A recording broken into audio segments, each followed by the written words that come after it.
दोस्तों, welcome to my channel ज्ञानशाला। तो आज हम ऑर्गेनिक केमिस्ट्री का सबसे बेसिक और पहला चैप्टर लेके आए हैं आपके सामने। तो ध्यान से इसको समझने की कोशिश करते हैं।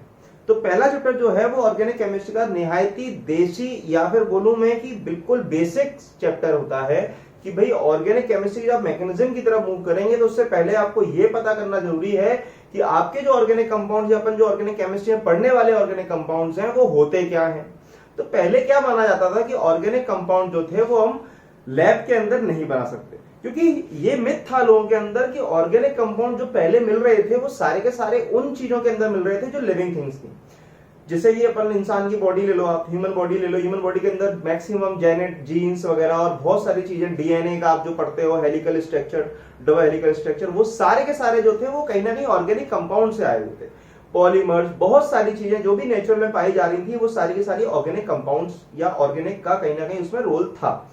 तो पूछा गया भैया साइंटिस्ट लोगों से कि भैया ये ऑर्गेनिक कंपाउंड क्या हम लैब में बना सकते हैं। तो शुरुआत में एक साइंटिस्ट था बर्जीलियस, क्या नाम बताया मैंने, बर्जीलियस एक साइंटिस्ट था। उसने ये कहा कि ऑर्गेनिक कंपाउंड जो है वो हम लैब में बना नहीं सकते या आर्टिफिशियली हम प्रूफ बना नहीं सकते भाई, क्योंकि उससे पहले मिल ही नहीं रहा था, कुछ बन ही नहीं रहा था। तो उन्होंने बोला कि इसके पीछे रीजन क्या है। तो उन्होंने बोला एक ऊपरी शक्ति है, एक वाइटल फोर्स है। क्या एक वाइटल फोर्स बोल दिया बर्जीलियस भाई साहब ने कि एक वाइटल फोर्स है। सिंपल सा बोल दिया उन्होंने कि एक वाइटल फोर्स लगता है, पता नहीं कौन सा फोर्स है, बस एक वाइटल, एक सुपर नेचुरल पावर है या नेचुरल प्रोसेस है, उसके द्वारा ही ऑर्गेनिक कंपाउंड बना सकते हैं। उसके अलावा हम लैब के अंदर या आर्टिफिशियली बना नहीं सकते। चल रहा था, लोगों ने मान ली ये बात, क्योंकि भैया उसके अलावा किसी बंदे ने लैब में बना के दिया हो, मैं गया हूं या आप लोग गए हो और बोला हो कि भैया देखो मैंने बना दिया, ऐसा नहीं था। तो तब तक ये माना जा रहा था कि एक वाइटल फोर्स है एक पीछे जो ऑर्गेनिक कंपाउंड को बनाने में रिस्पॉन्सिबल हो। फिर इसके बाद एंट्री हुई एफ बोलर की। एफ बोलर भाई साहब की जैसे ही एंट्री हुई ऑर्गेनिक केमिस्ट्री में, तो वहां से हमारा ऑर्गेनिक केमिस्ट्री का जो मिथ था वो बदल चुका।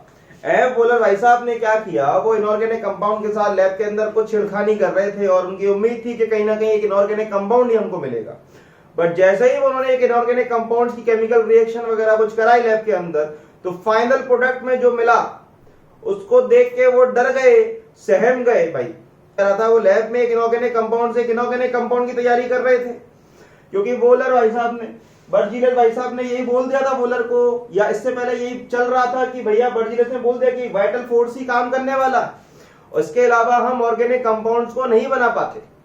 बट हुआ क्या कि कहानी में आया एक ट्विस्ट, और कहानी में वो ट्विस्ट आया कि जब एफ बोलर भाई साहब जो थे वो लैब के अंदर एक इनऑर्गेनिक कंपाउंड से एक इनऑर्गेनिक कंपाउंड बनाने की कोशिश कर रहे थे। वो इनऑर्गेनिक कंपाउंड क्या था, ये था NH4CnO। NH4CnO अमोनियम साइनेट,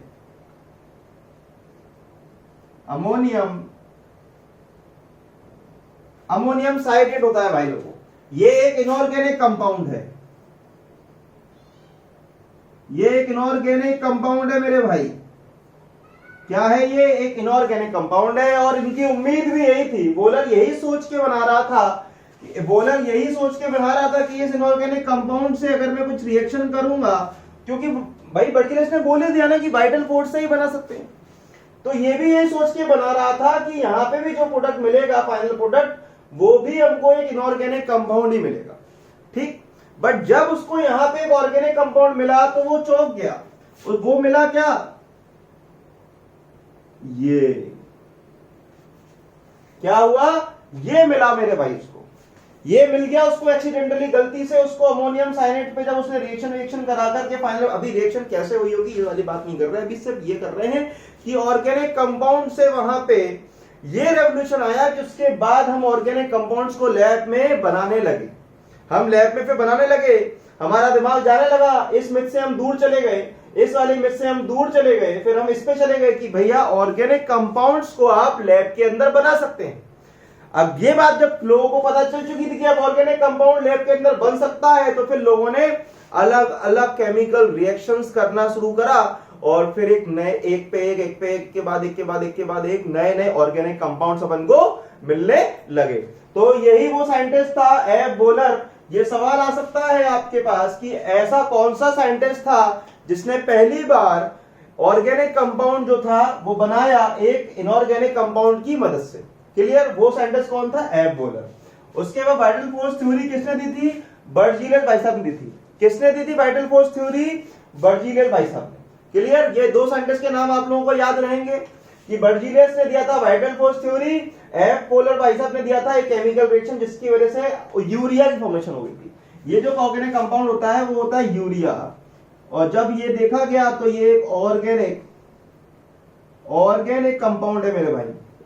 क्या है? ऑर्गेनिक कंपाउंड है, और ये पहला ऑर्गेनिक कंपाउंड था जो लैब के अंदर तैयार हो गया।